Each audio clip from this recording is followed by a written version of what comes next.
Ok. Bom dia, meus irmãos. Como é bom ver a igreja do Senhor cheia para aprendermos mais sobre a sua palavra. Eu gostaria de ter um tempo de oração com os irmãos.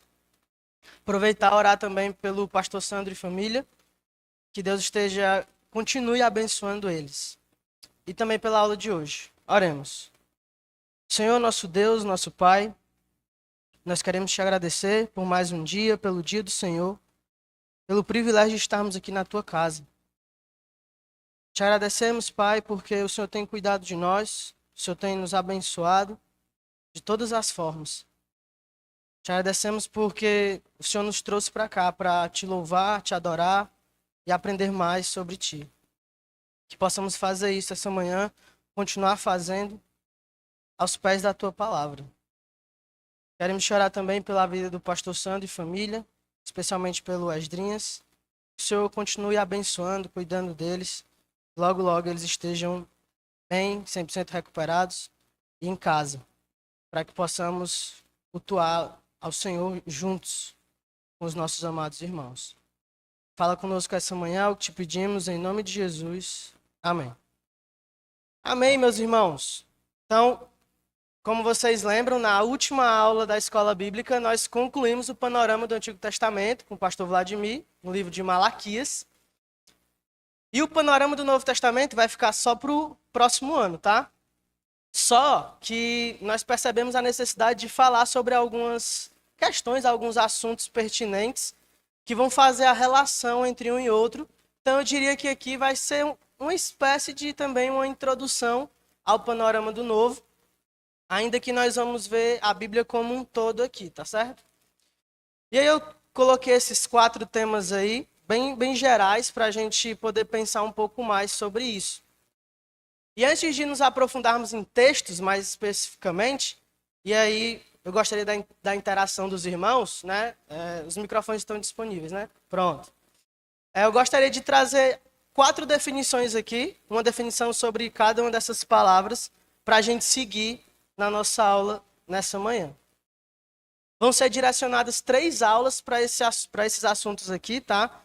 Então, já dá para perceber que é um assunto delicado, né, difícil mesmo, mas Deus também nos deu textos difíceis. E nós precisamos lidar com isso, precisamos aprender com eles e buscar glorificar a Deus estudando sobre esses textos, tá certo? Então, a primeira definição que eu trouxe é o que é lei. Alguém me ajuda aí com essa daí, o que é lei? A irmã Elaine, auxiliar de todo o tempo, não está por aqui, né? E aí, o que é lei? Palavras aí que vem à sua mente. Regra, tudo bem, o que mais? Regra, né? Ok. Vem do hebraico que significa instrução, ensinamento. É bem verdade que a gente tem mais na nossa cabeça a ideia de mandamento, regra, não é? Só que a gente tem que lembrar desse aspecto também. Tem um aspecto de instrução na lei, de ensinamento a partir da lei. É como eu vou viver a vida diante de Deus por meio da lei do Senhor. É um conjunto de mandamentos que regulamenta a relação entre o ser humano e Deus e entre as pessoas. Não ficou muito legal de ver não, mas eu vou lendo para os irmãos aqui. Descreve a manifestação da vontade de Deus. Então a lei é aquilo que Deus quer e espera das pessoas para um relacionamento. E aí, qual é a lei que já vem na nossa mente? De cara, sim. Exatamente. A lei do Senhor, né? Os 10 mandamentos, a Torá e por aí vai. Certo. Agora o que é aliança? Vocês vão ter que me ajudar mais aí. Compromisso, tudo bem. Oi? Pacto. Rapaz, olharam o slide. No hebraico significa pacto, tá? É um acordo de ambas as partes. Um comprometimento mútuo. Então, quando Deus faz uma aliança com alguém, ele está se comprometendo com essa pessoa e vice-versa, certo? Tem até uma música, os irmãos devem saber, termina assim, eu não vou cantar. Pois tu és fiel, Senhor, fiel a mim. Já ouviram essa música, né? Por um tempo eu fiquei pensando, fiel a mim, isso aí beira a heresia, né? Só que, por um lado, para pensar, Deus é fiel a nós, amém? Então, por mais que às vezes alguém queira tentar tirar de contexto, ou dizer que Deus é fiel a mim para ele só me dar coisas, de fato Deus é fiel a nós, tem sido fiel para com o seu povo. E eu trouxe aqui algumas principais alianças, eu devia ter perguntado antes. Quem lembra aí algumas alianças? Adâmica, né? Abraâmica, mosaica, davídica. Foram 4 aí. Trouxe aqui as principais. A nova, olha aí. Que o Ellison leu, Jeremias 31, né? Edênica, adâmica, noaica, abrâmica. Inclusive, esse nome é interessante, porque Deus faz uma aliança com Abrão, né? Aí depois ele vai trocar o nome lá. Mosaica, davídica e nova aliança. Agora vamos para cá. Tá começando a... Tá indo mais para baixo. O que é dispensação? E aí? Organização foi? Muito bem. O que mais?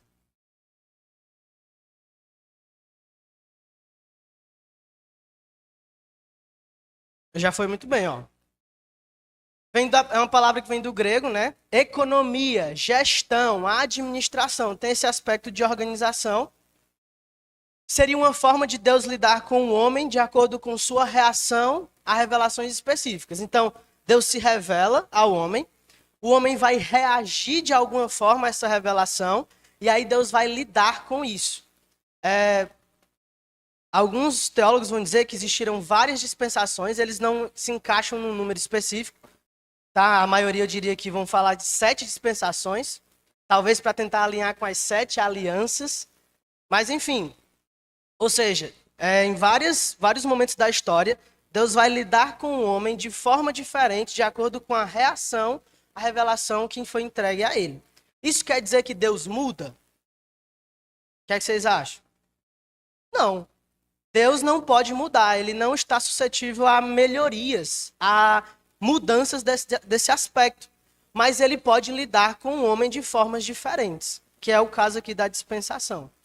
E aí, os irmãos, não sei se os irmãos vão lembrar, mas eu já trouxe um quadrinho para vocês da diferença do dispensacionalismo para o aliancismo. Lembra disso?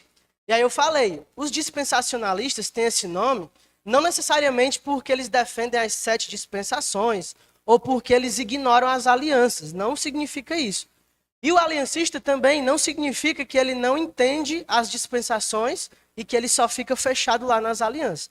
É o que nós vamos ver aqui na Bíblia agora. Textos falando sobre esses 2 aspectos. Tá certo? Ui! Poxa. Algumas dispensações. Quem sabe aí? É um pouco mais complicado, realmente. Deixa eu ajudar vocês. A dispensação da inocência. Quem lembra mais ou menos quando foi isso? Jardim do Éden. A dispensação da consciência. E essa? Essa também foi no jardim, só que depois da queda, né? O homem tomou conhecimento do bem e do mal, como vai dizer lá, nós vamos ver o texto. Do governo humano, também Gênesis, ali período de Noé. Da promessa. Promessa em Gênesis, alguém lembra de alguma promessa em Gênesis? Com Abraão, exatamente. A dispensação da lei, e aí claramente a gente lembra de Moisés, né, a lei mosaica. A dispensação da graça, que a defesa é que nós vivemos essa dispensação. Outros vão chamar de dispensação da igreja, dispensação do Espírito Santo, enfim. Está falando dessa mesma dispensação aqui, que é a que nós vivemos. E a última seria a dispensação do milênio, tá? Passou do milênio, aí tem o estado eterno, que não é dispensação. Porque Deus não lida com o homem de acordo com a sua reação à revelação específica. Porque lá teremos o corpo glorificado. Certo? No milênio também, só que nem todos, né? A ideia é que no milênio vão existir cristãos, vai existir a igreja e vão existir ímpios coexistindo. Beleza. E a última, para a gente entrar nos textos, o que é testamento? Eita, e aí? Eu sei que tem uma definição de testamento para a gente aqui do pessoal que vai morrer, né? Pronto. É parecido, mas eu queria que a gente focasse no testamento aqui da nossa Bíblia. E aí? Testamento vem do hebraico aliança, pacto, mesma coisa, tá? Mesma ideia. E aí, a diferença é, os termos Antigo Testamento e Novo Testamento, nem sempre foi assim, tá, irmãos? Essa foi uma decisão de nomenclatura que veio só depois. Esses termos foram utilizados para separar, né, o Antigo do Novo. E qual é o critério? Qual é o evento que vai separá-los? O evento Cristo. Quando Cristo vem, ele transforma completamente a história da humanidade. E todo mundo agora vai ter que lidar com ele. Tá? Cristãos, judeus, muçulmanos e por aí vai. Todo mundo vai ter que dar conta de responder o que foi o evento Cristo. E nós entendemos que quem melhor responde isso é o cristianismo, embasado na palavra de Deus. Então, essa diferença do Antigo para o Novo, por causa do evento Cristo. A implicação dessa nomenclatura aponta para Jesus como aquele que traz a nova aliança. Ele traz não somente a revelação do Novo Testamento, mas ele também traz a nova aliança. Lembra do texto lá da ceia, 1 Coríntios? Exatamente. Ele derramou o sangue da nova e eterna aliança. E aí você tem o início do Novo Testamento com a revelação entregue aos apóstolos e ao círculo ali próximo dos apóstolos. Ufa, pequena introdução, né? Beleza. Agora eu quero que vocês me ajudem a escolher quais livros. A ideia da aula vai ser basicamente assim: nós vamos selecionar livros para estudar tudo isso. Lei, aliança, dispensação e testamento. Eu separei 24 livros da Bíblia. E a ideia é que a gente faça 8 por encontro. Então hoje seriam os 8 primeiros. E os 8 primeiros vão ser no Antigo Testamento. Os outros 16 vão para o Novo. E eu quero que vocês me ajudem aqui. Então você vai ter que pensar num livro que não pode faltar para a gente falar sobre esses assuntos aqui, tá certo? E aí vamos tentar falar na ordem, que eu coloquei aqui na ordem. Quem me ajuda com o primeiro livro que não pode faltar para falar desses assuntos? Gênesis, claro. E aí, o que mais? Êxodo tem que ter, né? O pastor Vladimir deu uma olhada aqui. Deuteronômio, exatamente. Thales, mas Levítico, Números, vão ter lá as questões cerimoniais, tudo. Eu sei. Mas aqui eu busquei selecionar livros que não poderiam faltar nesse aspecto de lei, como eu estou mostrando para os irmãos. Porque senão a gente teria que olhar tudo, né? Então, assim, vamos buscar ter esse critério de focar nesses assuntos aqui. Gênesis, Êxodo, Deuteronômio, ok. O que mais?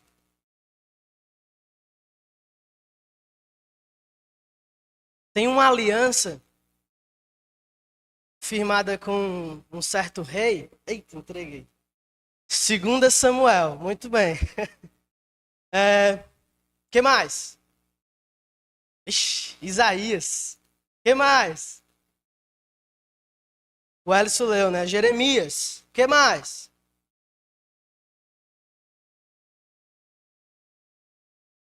Zacarias, muito bem, pastor. Tinha Ezequiel antes, mas Zacarias. Esses são os que nós vamos ver hoje. Mas eu quero a sua ajuda para fechar os 24. Vamos lá. Agora do Novo Testamento, tá? Primeiro aí que a gente tem que falar. Não pode passar desse livro sem falar sobre ele. Eu já ouvi de longe. Muito bem. Mateus. O que mais? Teria que falar dos 4 evangelhos, né? Mas eu escolhi 3 aqui. Lucas e João. Agora, mais um livro assim historicamente muito importante para a gente falar. Atos. O pessoal tá afiado aqui. O que mais? Romanos.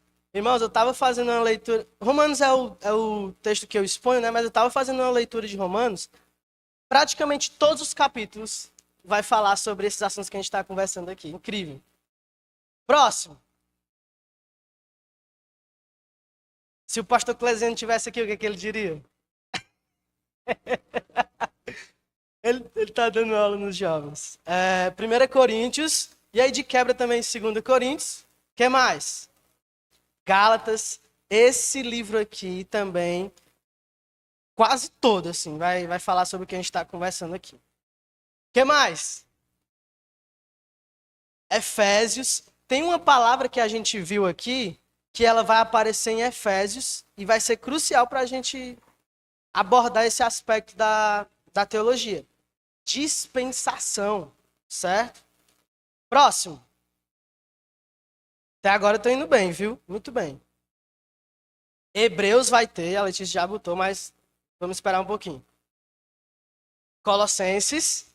Tinha um texto em Filipenses, só que tinha que fechar só 24 para não ficar muito. Aí, não, calma, Filipenses. 2 Tessalonicenses tem o texto lá do... E 1 também, né? Mas eu não vou abordar eles. 1 Timóteo. O que mais? Aí eu acho que vai entrar no que... Deixa eu ver. Que a Letícia falou. Hebreus. Depois. Tem um aí que se for falar de lei, não dá para falar de lei sem falar desse livro. Que alguns dizem, rapaz, isso é contraditório com o que Paulo falou lá em Romano.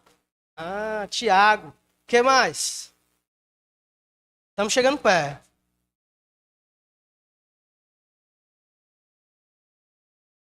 Teve um autor que disse que nós somos nação eleita, sacerdócio real, povo santo. 1 Pedro. Aí já tem um que apareceu antes, escreveu outra carta, né? 1 João aí. E esse tem que ter, né? Apocalipse. Beleza. Vamos começar então aqui com Gênesis. Lembra, a ideia é a gente ver esses 8 aqui. Se não der tempo também não tem problema.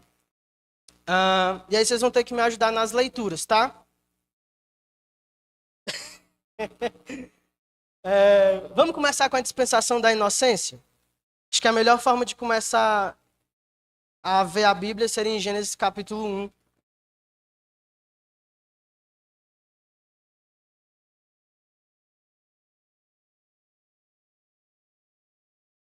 Aí eu quero um irmão para ler Gênesis 1:1, outro para ler do 26 ao 31 e outro para ler 2:25. Tá.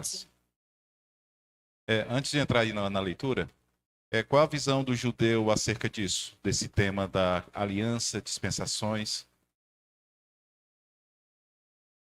Como os irmãos sabem, o povo judeu, a Bíblia deles, né, é qual? É o Antigo Testamento, né, a Tanakh. E a ideia deles, que até vamos mostrar aqui, a gente pensa que todo judeu é legalista. A gente tem quase esse problema aí, né? Mas, na verdade, os judeus, eles entendem a lei, muitos entendem como um aspecto de relacionamento com Deus, tá? E eles vão interpretar as alianças da mesma forma que a gente vê. A diferença é o evento Cristo. Lembra que eu falei? Todo mundo vai ter que dar conta do evento Cristo. E o que é que eles falam de Jesus Cristo? Ele não é o nosso Messias. Inclusive, quando Jesus é crucificado, você lembra o que é que ficou lá em cima, na descrição? Esse é Jesus, o rei dos judeus. O que é que os judeus disseram? Tire isso daí. Ele não é o nosso rei. Eles não reconhecem, né? Então, mas aspecto de lei, de aliança, a interpretação deles é bem similar, certo? E aí, com o decorrer da aula, a gente vai tentando desenvolver mais esse aspecto. Beleza? Então, quem me ajuda aí na leitura? No princípio, criou Deus os céus e a terra. Ok. Próximo texto. Também disse Deus, façamos o homem a nossa imagem, conforme a nossa semelhança.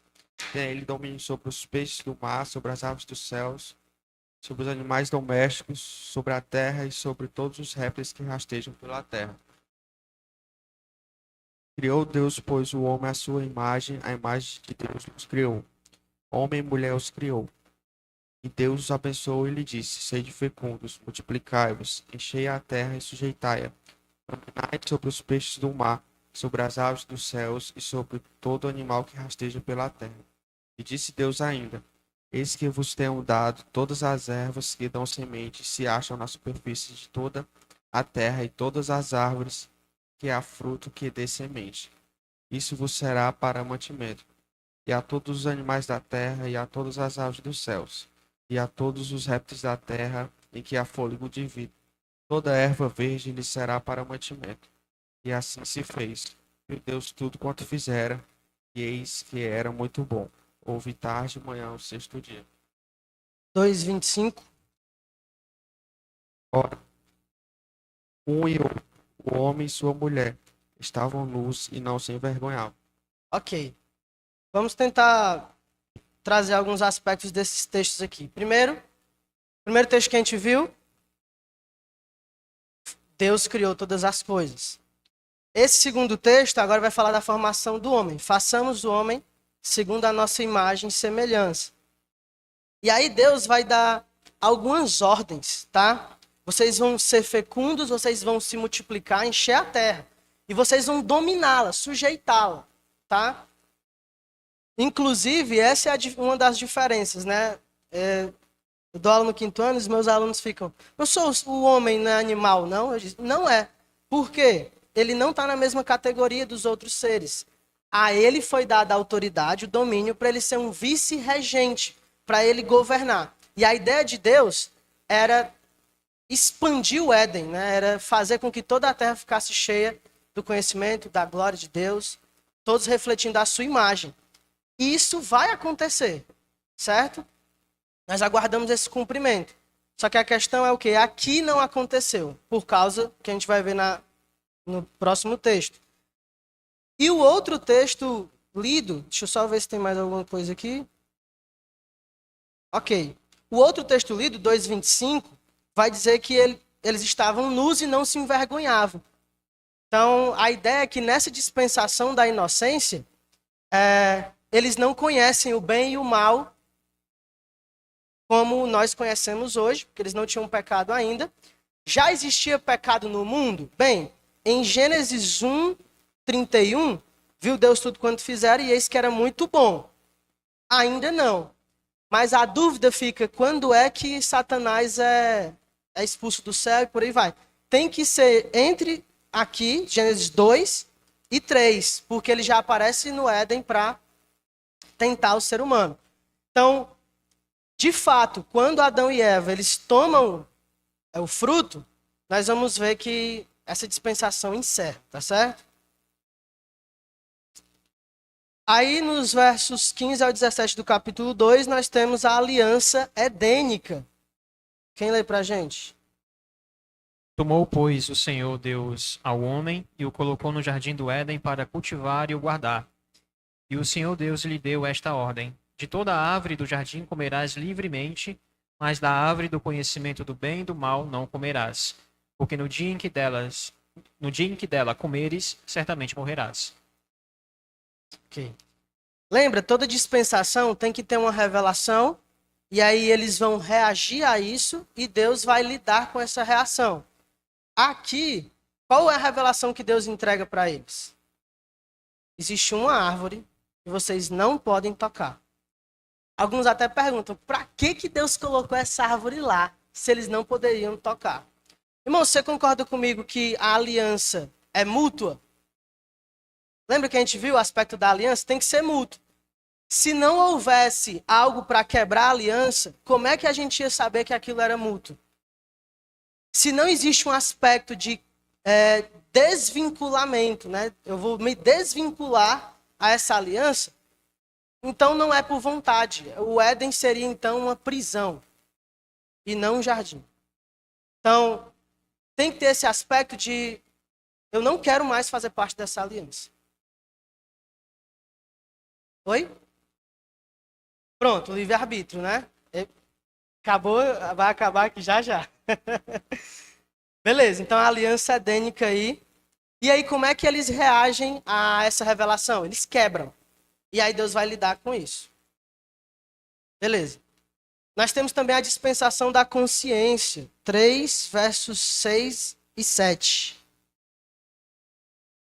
Quando a mulher viu que a árvore parecia agradável ao paladar, era atraente aos olhos e, além disso, desejável para dela se obter discernimento. Tomou do seu fruto, comeu e deu ao seu marido, que comeu também. Os olhos dos dois se abriram e perceberam que estavam nus. Então juntaram folhas de figueira para cobrir-se. E aí eles reconhecem, né? Eles percebem que estão nus, vão procurar ali uma forma de resolver isso. Inclusive, Deus pergunta a eles: quem fez vocês saberem disso? Aí Deus já sabe, vocês comeram do fruto proibido. E aí olha só comigo o verso 22 desse mesmo capítulo.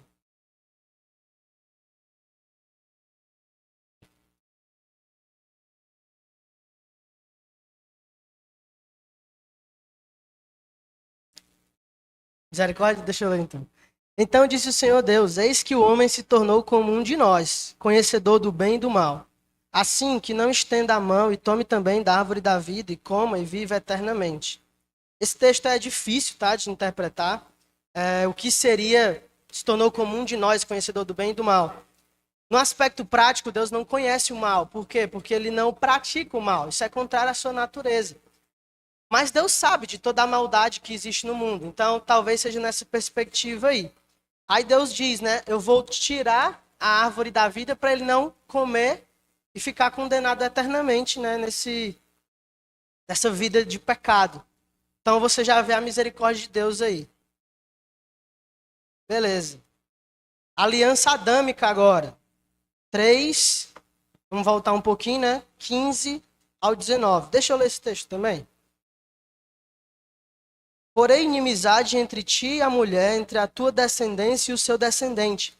Este te ferirá a cabeça e tu lhe ferirás o calcanhar. Aqui, algumas pessoas vão dizer que é o proto-evangelho, né? É o primeiro indício do evangelho na escritura, em que Deus diz que ele vai mandar um descendente da mulher, e o descendente da mulher vai pisar na cabeça do descendente da serpente, mas também vai sofrer dano. E isso claramente se cumpre em Cristo. E aí a pergunta para vocês, né? A gente vai encontrar Adão e Eva na eternidade? Eles foram salvos? O que é que vocês acham? É altamente especulativo, né? Eu acredito que sim, porque essa é uma promessa. Eu acredito que Adão creu nessa promessa. Eu acredito que Eva também creu nessa promessa. Quando ela vai ter um filho, ela já pensa que esse vai ser o descendente que vai cumprir isso. Mas porque ela não sabia, claro. Então eu acredito que eles creram nisso daqui. E lembra, a salvação é sempre por fé. Então eles creram na revelação que tinham, nesse descendente que viriam. Nem sabiam o nome de Jesus. Mas eu penso que por fé eles creram e foram salvos. Mas enfim, é especulativo, né? Oi. Microfone aqui. Chegando.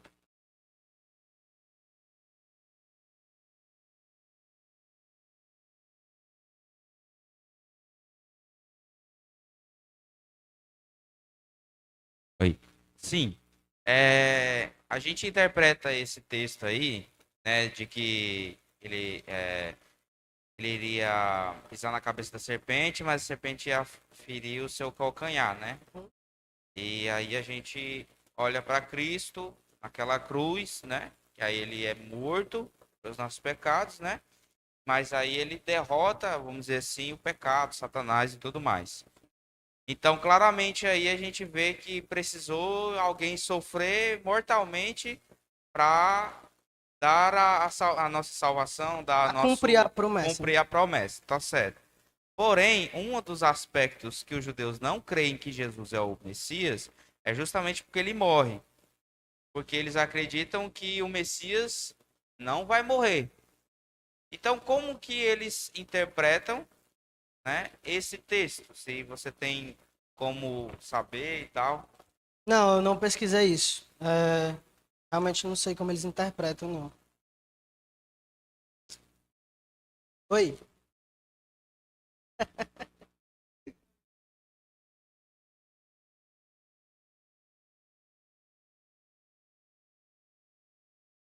Não, foi na cruz porque, como o Silas está comentando, vai sofrer o dano, né?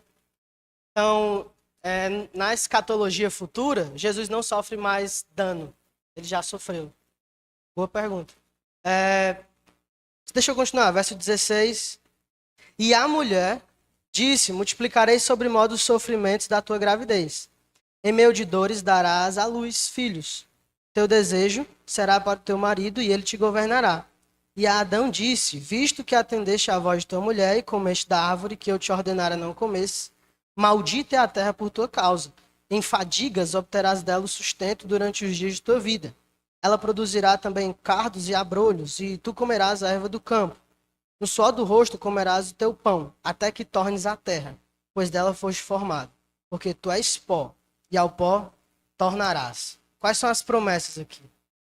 A gente já viu uma, né? Descendente. Outra promessa de Deus aqui. Lembra, promessa não precisa ser só coisa boa, não. A morte, né? Tu és pó, o pó tornará. E Deus disse isso: olha, quando vocês comerem desse fruto, certamente vocês vão morrer. Muito bem.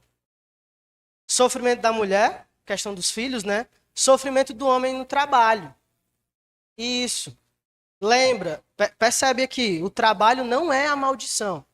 A maldição é você vai ter fadiga agora no trabalho. E lembra o que Adão era? Basicamente, ele deveria cultivar, uma espécie de agricultor. Não só isso, mas sempre isso. E ele tinha aspecto de cuidar da terra. E aí Deus lança a maldição, a terra não vai mais produzir como ela produzia. O Éden está desfeito, ele não vai expandir por toda a terra por causa do seu pecado. Maldita é a terra. Até hoje, viu? Até hoje a terra é maldita, mas nós vamos ver uma promessa para um outro grande homem de Gênesis, em que vai ter uma reversão dessa maldição aí. Beleza. Governo humano. Esse nós vamos passar bem breve. Gênesis 8, 15 a 17. Então disse Deus a Noé: sai da arca, e contigo tua mulher e teus filhos, e as mulheres de teus filhos, os animais que estão contigo de toda a carne, tanto aves como gado. Enfim, vamos pular para o verso 18. Não, 18 não. 18. Saiu, pois, Noé com seus filhos, sua mulher, as mulheres de seus filhos. Também saíram da arca todos os animais, todos os répteis, todas as aves e tudo que se move sobre a terra, segundo as suas famílias. A ideia aqui é que Deus vai dar a mesma ordem para Noé. Vocês vão multiplicar, encher a terra. Só que tem uma diferença aqui que está no capítulo 9. Olha só. Abençoou Deus a Noé e seus filhos e lhe disse: sede fecundos, multiplicai-vos, enchei a terra. Pavor e medo de vós virão sobre todos os animais da terra, sobre todas as árvores do céu. Então, pavor e medo. Vai comigo no 3. Tudo que se move e vive serve-vos-á para alimento. Antes, Deus só tinha dado a erva, né? As frutas. Agora, Deus está entregando também os animais. Aí o verso 6 é famoso, né? Se alguém derramar o sangue do homem, pelo homem se derramará o seu, porque Deus fez o homem segundo a sua imagem, que a questão de preservar e proteger a vida, né? A pena de morte é para proteger a vida. Mas sede fecundos e multiplicai-vos. Povoai a terra e multiplicai-vos nela.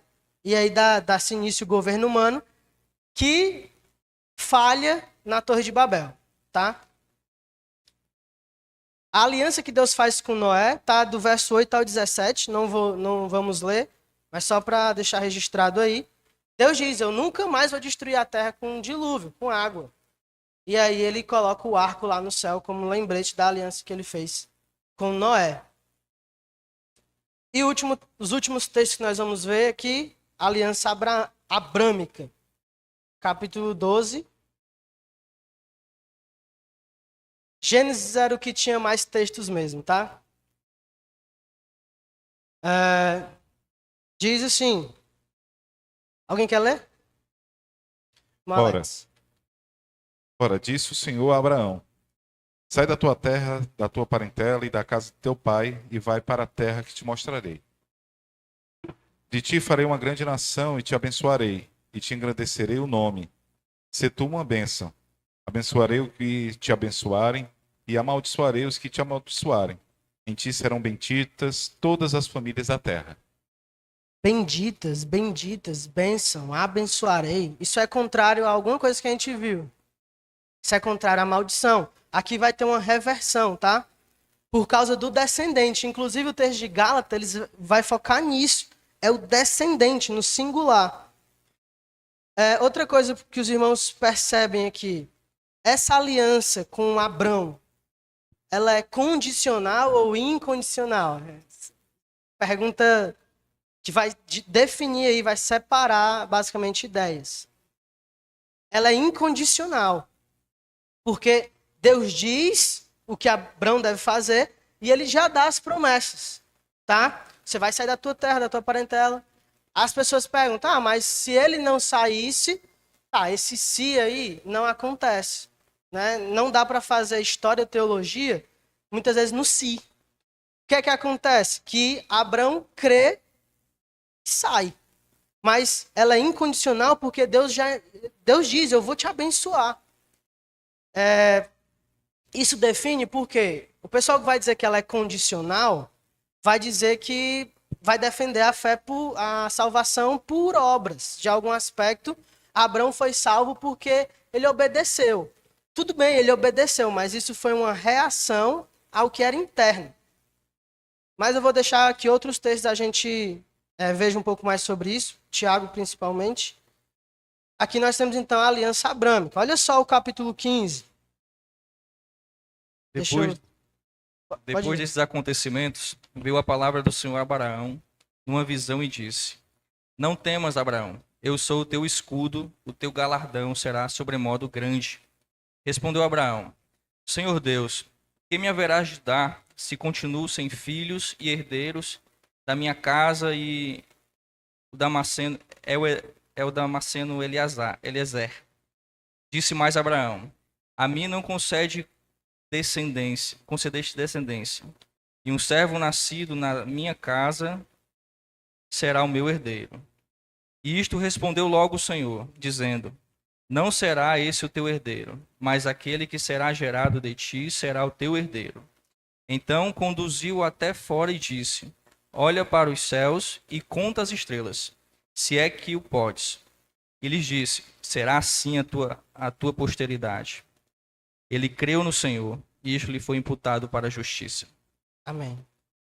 Esse é o primeiro texto que diz que Abraão creu em Deus. E adivinha qual é o texto que Paulo cita em Romanos? Gênesis 15, 6. Verso 18, né? Diz assim, ó. Naquele mesmo dia fez o Senhor aliança com Abrão, dizendo: A tua descendência dei essa terra, desde o rio do Egito até o grande rio Eufrates.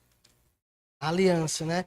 E o 17, vocês podem dar uma olhada depois, é um texto um pouco extenso. Ele vai trocar o nome, tá? E ele vai dar a circuncisão. A circuncisão seria o sinal da aliança.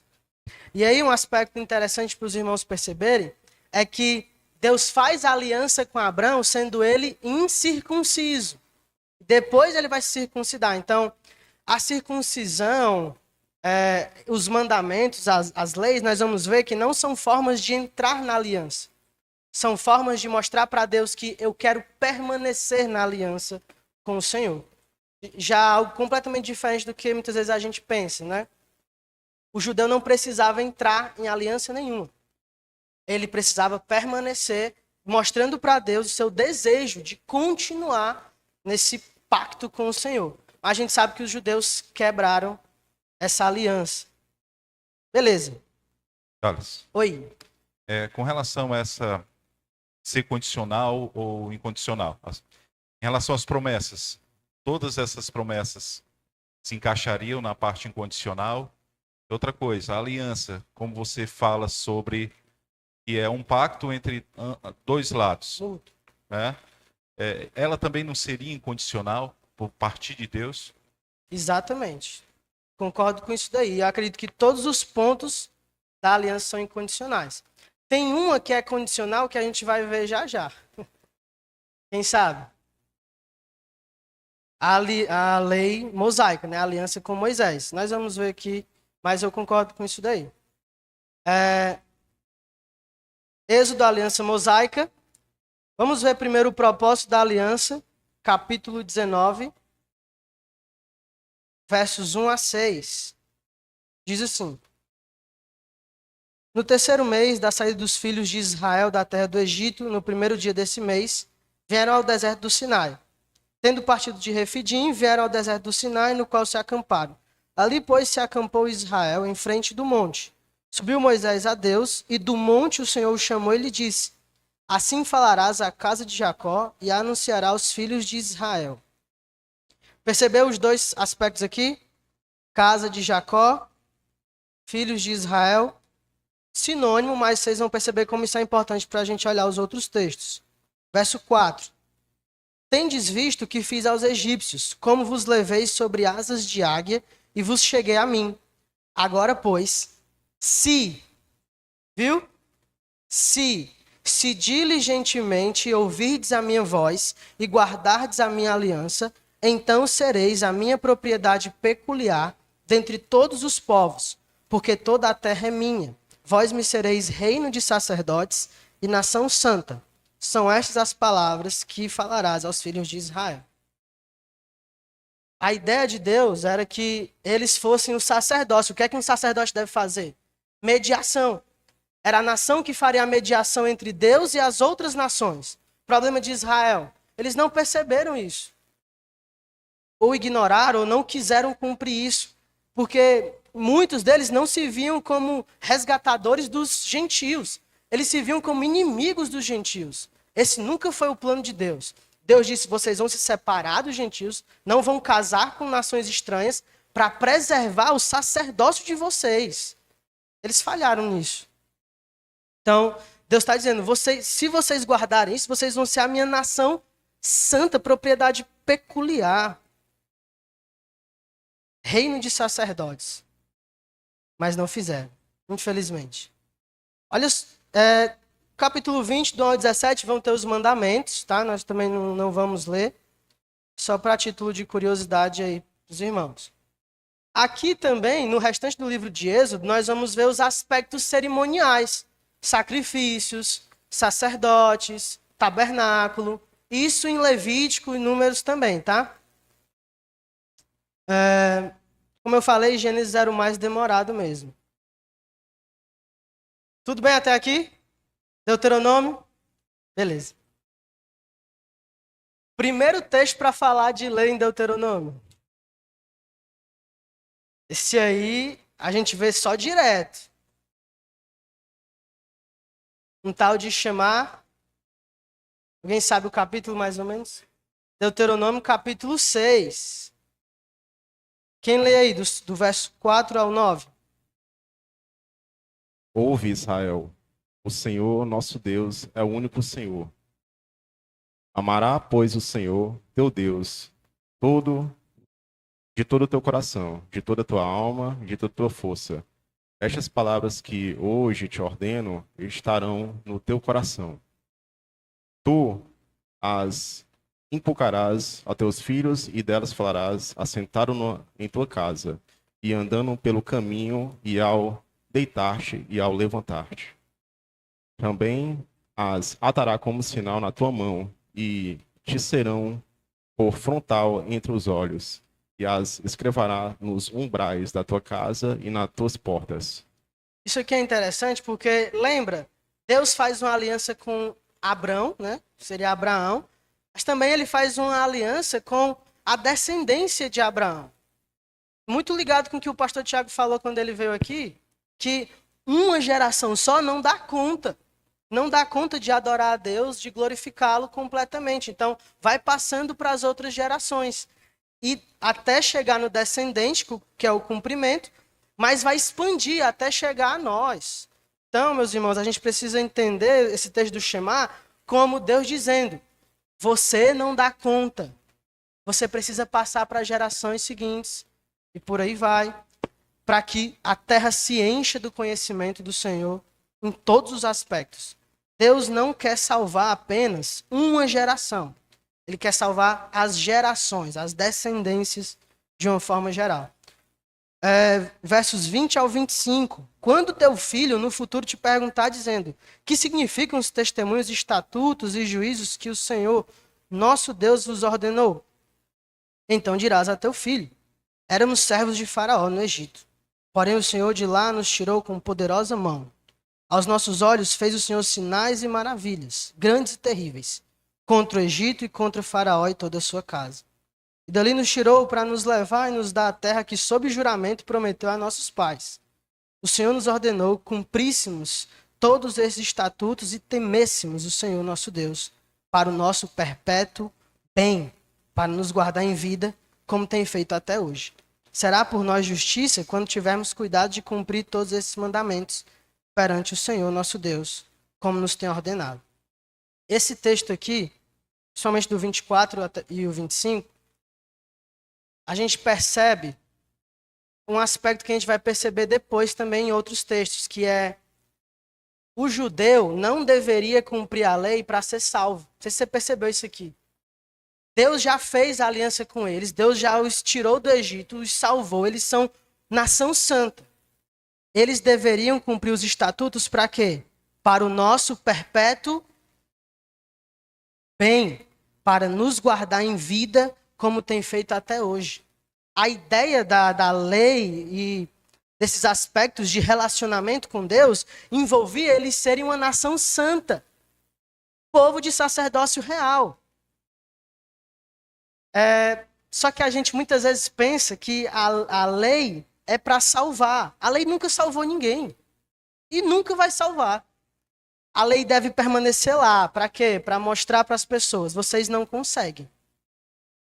Deus entrega a lei como uma forma de relacionamento e os judeus deveriam cumprir isso para o perpétuo bem deles, para ter vida, como até o dia de hoje. E aí nós vamos ver também em outros textos: eu vou abençoar vocês, cumpram as minhas leis. Não aspecto de salvação aqui, aspecto de relacionamento entre Deus e entre as outras nações. É verdade, as outras nações seriam salvas à medida que eles olhassem para a nação de Israel e vissem: ali há um Deus de fato. Aí lembra a circuncisão, né? Exatamente. Olha só comigo agora, capítulo 11.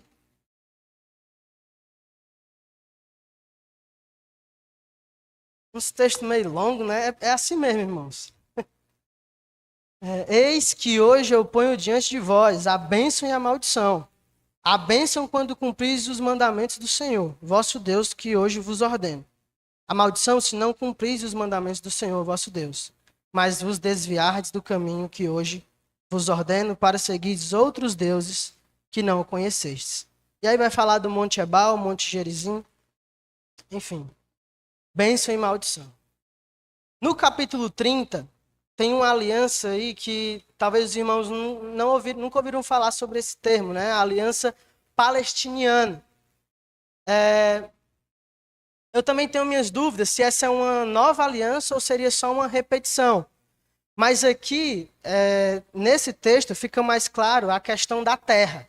Tá? Lembra que a teologia da terra é importante no Antigo Testamento? E no Novo também, né, que Deus vai restaurar tudo aquilo. Então, no Deuteronômio capítulo 30, depois se vocês quiserem dar uma olhada, vai falar sobre essa aliança aí envolvendo a terra. Agora olha só o verso 15. Vê que proponho hoje a vida e o bem, a morte e o mal. Se guardares os mandamentos que hoje te ordeno, que ames o Senhor teu Deus, andes nos seus caminhos, e guarde os seus mandamentos, os seus estatutos e os seus juízos, então viverás e te multiplicarás, e o Senhor teu Deus te abençoará na terra, a qual passas para possuí-la. Nunca se você cumprir a lei, você vai ser salvo. É sempre um aspecto de relacionamento, um aspecto de vida próspera e boa que os judeus deveriam ter. Mas é claro, olhando agora mais interno do coração, aquele judeu que guarda os mandamentos do Senhor, a ideia é que ele teve um coração transformado e regenerado. E o que não guarda os mandamentos, tudo indica que ele não quer esse vínculo, esse relacionamento com Deus. Aí a gente pode pensar assim em questão de salvação, mas como uma consequência de olhar os seus atos. Não que os atos deles estão salvando eles. Deu para entender a diferença? Não é aspecto de legalismo. A gente tem isso em mente porque muitas vezes Jesus ele confrontou os fariseus, que já estavam vivendo um outro judaísmo. Não desse período aqui. E eles tinham se apegado muito à questão de leis cerimoniais e por aí vai. Então, muito cuidado quando a gente for interpretar um texto, tem que ser no seu contexto. Moisés dá uma advertência final ao povo, está lá no 32. E só isso. Beleza. 2 Samuel. Vamos lá. 2 Samuel, capítulo. Não. 7. 2 Samuel, capítulo 7. Dos versos 1 ao 16 vai ter toda a aliança davídica. Nós vamos ler só alguns versículos, tá? Quem lê pra gente os versos 10 e 11? Prepararei lugar para o meu povo, para Israel, e o plantarei para que habite no seu lugar, e não mais seja perturbado. E jamais os filhos da perversidade o aflijam, como o dantes. Desde o dia em que mandei houvesse juízes sobre o meu povo de Israel. Dar-te-ei, porém, descanso de todos os teus inimigos. Também o Senhor te faz saber que ele, o Senhor, te fará caso. Tem pelo menos 3 promessas aí, né? Primeira, lugar, então terra, né? A segunda, descanso de todos os inimigos. E a terceira,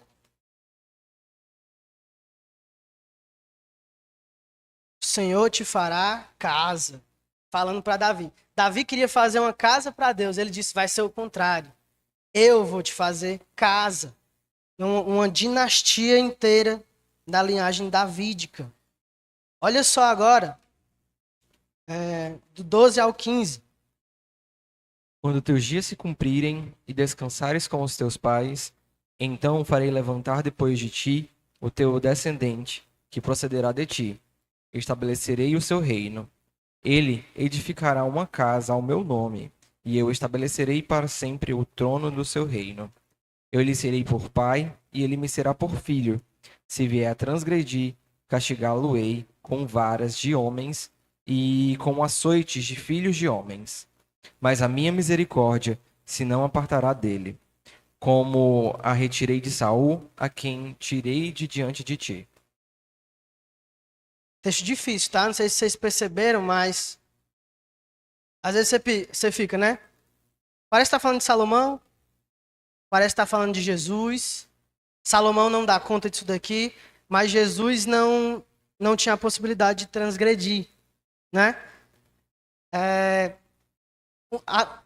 A solução que eu já ouvi falar na teologia para isso são as promessas de duplo alcance. Ou elas têm um duplo foco, ou múltiplos focos. Então, acredita-se que Salomão cumpriu parcialmente essa profecia. E aí ele vai fazer a casa e tudo mais, né, o templo de Salomão. Mas ele não dá conta de cumprir a profecia como um todo. E ela alcança um segundo cumprimento em Cristo. Essa foi o mais próximo que eu já ouvi falar de uma maneira de solucionar isso, né? São profecias que têm múltiplos alcances ao longo da história. Eu gosto dessa interpretação, acho que ela explica bem, porque uma pessoa só não consegue dar conta desse texto aqui. Exatamente. É basicamente o que eu já comentei, né? Tem perspectiva múltipla, até dupla ou até múltipla, e ela se cumpre em várias pessoas. Isso.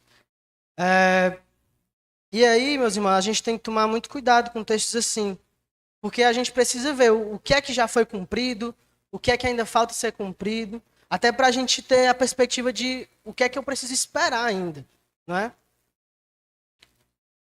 O reino davídico eterno, verso 16.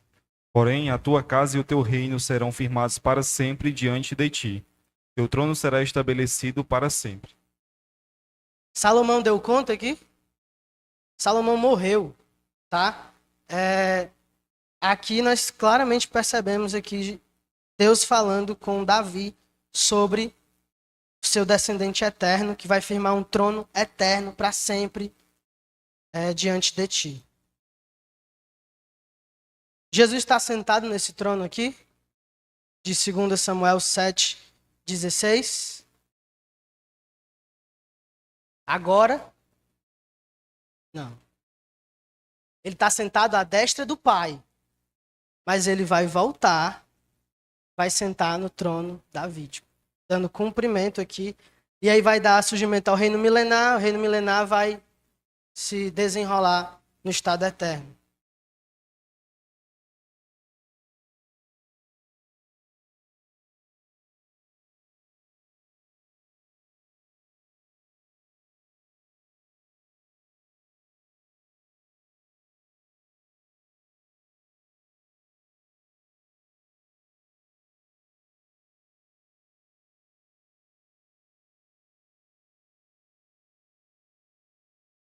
A gente vê nas genealogias, por isso, inclusive, o pessoal que escreveu os evangelhos, os evangelistas, né? Eles fizeram questão de falar das descendências, né? E tanto José quanto Maria, eles cumprem isso. Só que os judeus, lembra, eles não aceitam isso, né? Eles precisam de formas de mostrar que Jesus não é esse cumprimento. E aí eles vão alegar a questão de não ser questão sanguínea com José, né? Mas além de ter a questão sanguínea com Maria, eles entendiam naquela época, basicamente, que José era o pai de Jesus. Inclusive, nós vemos nos textos, né? Quando Jesus afirmava ser Deus ou algum aspecto muito poderoso, quem esse aí pensa que é? Ele não é o filho do carpinteiro? Né? Então, eles falham também nesse aspecto aí de entender a descendência. Beleza. Isaías. Vamos lá. Aqui eu coloquei esses textos. Eu queria muito ler com os irmãos, mas não dá. Depois vocês podem dar uma olhada em casa. Eu vou ler só um aqui. Isaías, capítulo 2. Verso 2 diz assim: Nos últimos dias acontecerá que o monte da casa do Senhor será estabelecido no cimo dos montes e se elevará sobre os outeiros. E para ele afluirão todos os povos. Irão muitas nações e dirão: Vinde, subamos ao monte do Senhor e à casa do Deus de Jacó, para que nos ensine os seus caminhos e andemos pelas suas veredas. Porque de Sião sairá a lei e a palavra do Senhor de Jerusalém. Ele julgará entre os povos e corrigirá muitas nações. Estas converterão as suas espadas em relhas de arado, suas lanças em podadeiras. Uma nação não levantará a espada contra outra nação, nem aprenderão mais a guerra. Vinde à casa de Jacó e andemos na luz do Senhor. Eu coloquei dispensação do milênio / estado eterno, porque alguns desses textos, os teólogos ficam até na dúvida. Será que está falando do milênio aqui, já é o estado eterno? Parece não ficar tão claro assim para a gente. Mas aí depois vocês podem dar uma olhada nesses textos, tá? Textos muito ricos. Temos os cânticos do servo também. Quem Deus chama para ser o seu servo? Nós vemos em vários textos Deus dizendo, né? Tu és Israel, o meu servo. Inclusive, tenho até pregado nas quartas-feiras sobre os cânticos do servo. Só que o problema é que Israel também não dá conta disso, ele não cumpre, ele não obedece. O que se espera de um servo é a obediência, ele não faz isso. E aí eu queria ver só alguns textos com os irmãos, não dá para ver todos os cânticos. Olha só Isaías 42. Eis aqui o meu servo, a quem sustenho, meu escolhido, em quem a minha alma se compraz. Pus sobre ele o meu espírito, e ele promulgará o direito para os gentios. E aí ele vai continuar, né? Olha só o verso 6. Eu, o Senhor, te chamei em justiça.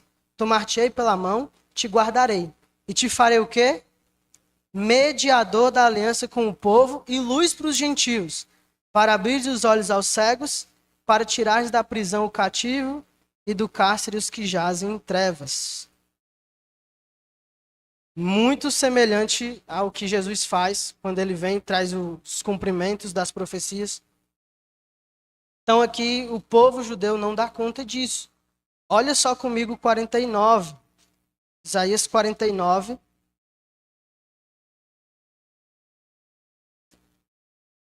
Verso 3.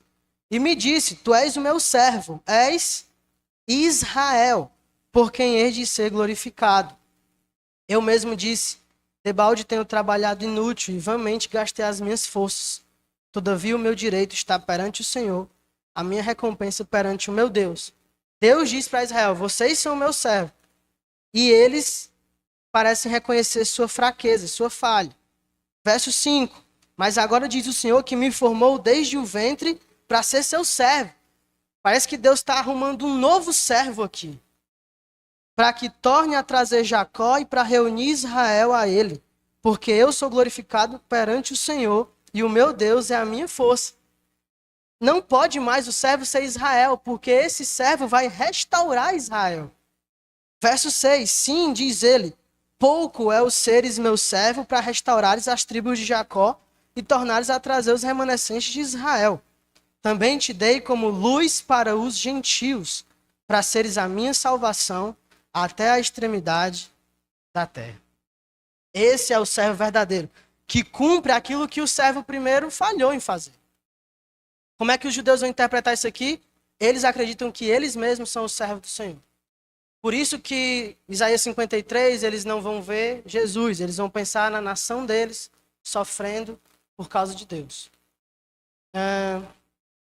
E nós temos dois textos aqui sobre o prenúncio do tropeço dos judeus. Olha só o capítulo 8.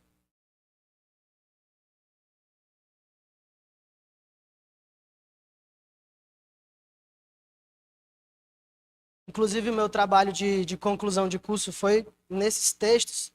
E a minha defesa é que Jesus não é um plano B de Deus. Deus sabia que os judeus tropeçariam, cairiam. Moisés sabia disso.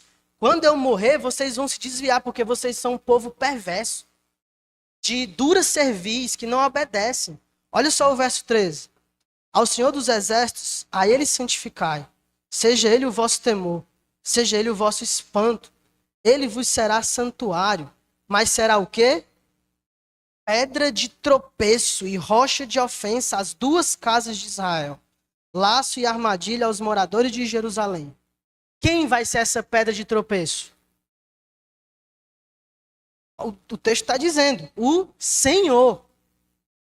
E nós vamos ver o Novo Testamento apontando esse texto para Jesus. Paulo vai fazer isso em Romanos. Isso tanto prova a divindade de Jesus, como mostra que os judeus tropeçariam no próprio Senhor. De alguma forma, eles não conseguiriam passar por isso, eles cairiam, tropeçariam. Não fica tão claro aqui o que aconteceria, mas a gente sabe o cumprimento. O próprio Senhor viria até eles, e eles o rejeitariam. Tropeçaram na pedra de tropeço. Olha só o capítulo 28. Verso 15. Muitos dentre eles tropeçarão e cairão, serão quebrantados, enlaçados e presos. Agora olha o capítulo 28, verso 16. Portanto, assim diz o Senhor Deus, eis que eu assentei em Sião uma pedra, pedra já provada, pedra preciosa, angular, solidamente assentada. Aquele que crê não foge. Ou não seria confundido, né? Como a gente vê a tradução da Septuaginta. Aqui a aplicação é clara. Quem crê nessa pedra não foge. Ou seja, vai obedecer, vai ser fiel. Mas quem não crê? Logo, tropeçará. Né? Não vai encontrar essa firmeza na pedra, mas ela vai servir de tropeço. Isso é fantástico, porque Deus já estava mostrando que eles iam falhar. A gente precisa lembrar desses textos aqui quando nós formos ver aspectos da nova aliança. Porque a nova aliança é para os judeus. Mas eles tropeçaram. E Paulo vai dizer em Romanos, o tropeço deles, a forma como eles caíram não foi completa. Vai ter restauração. Mas Deus está usando esse tropeço para encher os gentios, na medida da estatura que ele quer. Ele vai enchendo os gentios. Por isso, a nova aliança chega a nós também. Mesmo que nós não somos o público primeiro lá do Antigo Testamento. Mas ela encontra cumprimento em nós, por causa do tropeço dos judeus. Beleza. Thales, Oi. com relação à promessa do descendente de Davi, em relação ao judeu, né? Estou insistindo aí com os judeus. Como é que o judeu analisa isso, esse descendente de Davi, atualmente, já que não existe um templo, já que não existe um trono, e se o anticristo encaixará nessa posição, sendo um descendente, se ele é aceito nessa descendência, logo o anticristo seria da tribo de Judá, né? Viria dessa tribo, né? Hoje, acredito que 3 tribos elas ainda são reconhecidas lá em Israel, são Levi, Judá, justamente, existe uma outra que eu não me lembro agora. Então, existe como comprovar os descendentes, né, dessas tribos. Entendeu a pergunta? Sim, muito bem lembrado. Os judeus esperam o Messias até hoje, certo? Não tem templo, não tem trono ainda, mas inclusive eu já vi algumas notícias, né, de que eles estão arrumando materiais para a construção desse novo templo e que o anticristo vai tomar essa posição. Eles vão achar que ele vai ser o Messias, né? Só que aí vai ter até a aliança, 3 anos e meio e por aí vai, né? Então, assim, eles não reconhecem Jesus como Messias, mas eles esperam o Messias, tá? Eles esperam o Messias vir até hoje. Caminhando já para o fim aqui, temos Jeremias. Jeremias só tem um texto, acho que 2. Ezequiel também tem. Vamos lá, Jeremias capítulo 23.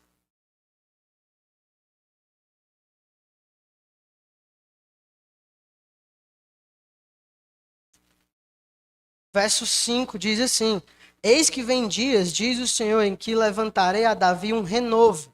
Essa palavra renovo significa, imagina uma árvore, aí ela é cortada, e mesmo depois dela cortada, nasce um galho. Seria essa ideia do renovo, que é Jesus. Levantarei a Davi um renovo justo, e rei que reinará e agirá sabiamente, e executará o juízo e a justiça na terra. Nos seus dias, Judá será salvo, e Israel habitará seguro. Será este o seu nome, com que será chamado: Senhor, Justiça Nossa. Se você olhar no texto original, o que é que palavra é esse Senhor aí? Caixa alta, letras todas maiúsculas. Tetragrama sagrado. YHWH, Yahvé. O nome impronunciável de Deus que os judeus perderam, nem sabem mais como se pronuncia. Mas o renovo, o rei davídico, vai ser o próprio Senhor. Incrível, cumprimento aqui de profecias. Jesus precisa ser não apenas homem, mas também Deus, para cumprir essas promessas aqui. Restauração de Israel, capítulo 31. E aí a gente acaba por aqui mesmo em Jeremias, tá? Os irmãos já estão um pouco... É informação demais, eu sei. Antes de ler a nova aliança, deixa eu ler esses versos. Verso 10. Ouvi a palavra do Senhor, ó nações, e anunciai nas terras longínquas do mar, e dizei: aquele que espalhou a Israel congregará e o guardará, como pastor a seu rebanho. 24. Nela habitarão Judá e todas as suas cidades juntamente, como também os lavradores e os que pastoreiam os rebanhos. 38. Eis que vem dias, diz o Senhor, em que esta cidade será reedificada para o Senhor, desde a torre de Ananel até a porta da esquina. E verso 40. Todo o vale dos cadáveres e da cinza e todos os campos até o ribeiro Cedron, até a esquina da porta dos cavalos para o oriente, serão consagrados ao Senhor. Esta Jerusalém jamais será desarraigada ou destruída. Por isso que nós ainda esperamos o cumprimento dessas profecias na nação de Israel. A igreja não substitui Israel, nem pode substituir. E o texto da Nova Aliança. O pastor Clesiano não desceu ainda, estou continuando. Jeremias 31, 31 a 34, o Alisson já leu, né? Eis aí vem dias, diz o Senhor, em que firmarei nova aliança com a casa de Israel e com a casa de Judá. Não conforme a aliança que fiz com seus pais, no dia em que os tomei pela mão para os tirar da terra do Egito, porquanto eles anularam a minha aliança. Percebe a anulação da aliança? Não obstante, eu os haver desposado, diz o Senhor. Porque esta é a aliança que firmarei com a casa de Israel, depois daqueles dias, diz o Senhor. Na mente lhes imprimirei as minhas leis, também no coração lhes inscreverei. Eu serei o seu Deus, e eles serão o meu povo. Não ensinará jamais cada um ao seu próximo, nem cada um ao seu irmão, dizendo, conhece ao Senhor, porque todos me conhecerão, desde o menor até o maior deles, diz o Senhor. Pois perdoarei as suas iniquidades, e dos seus pecados jamais me lembrarei. Isso aqui já se cumpriu? O que é que vocês acham? Não. É com a casa de Israel. Mas nós já gozamos as bênçãos da nova aliança? Já. O público da nova aliança é os judeus, mas eles tropeçaram. E aí nós vamos, quando chegar em Romanos, nós vamos ver isso mais claramente. As promessas envolvem leis.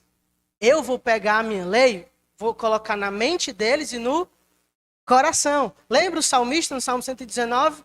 Eu guardo a tua palavra no meu coração para não pecar contra ti. Mas eventualmente ele vai pecar, porque ele não consegue guardar de forma perfeita a palavra no coração. Quem vai fazer isso? Deus vai pegar a palavra e colocar no coração dos judeus. E aí não vai haver mais pecado. Relacionamento também, ninguém vai mais precisar dizer conhece o Senhor. Por quê? Todos o conhecerão. Todos terão um relacionamento com ele.